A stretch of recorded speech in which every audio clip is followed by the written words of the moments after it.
To play Spider Solitaire, first you'll need to shuffle together 2 standard decks of playing cards. Deal 10 columns of cards face down in front of you. There should be 6 cards in each of the first 4 columns on the left, and 5 cards in each of the other 6 columns to the right. Flip the top exposed card on each column face up. The goal of the game is to organize all of the cards in sequences ascending from aces to kings.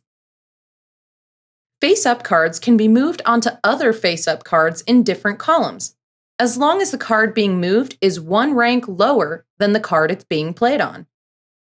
If moving a face-up card exposes a face-down card can be flipped face-up. You can move multiple face-up cards with the same column as a stack. Once you've created a sequence of face-up ace through king cards, move the sequence to its own pile above the columns. Whenever you get to the point where you're unable to make any moves, take the leftover deck of cards and deal 1 card face up on each column. Then continue the game.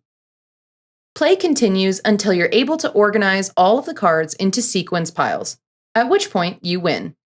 There should be 8 sequences in total. If you're unable to make any more moves and you run out of extra cards in the deck, the game is over.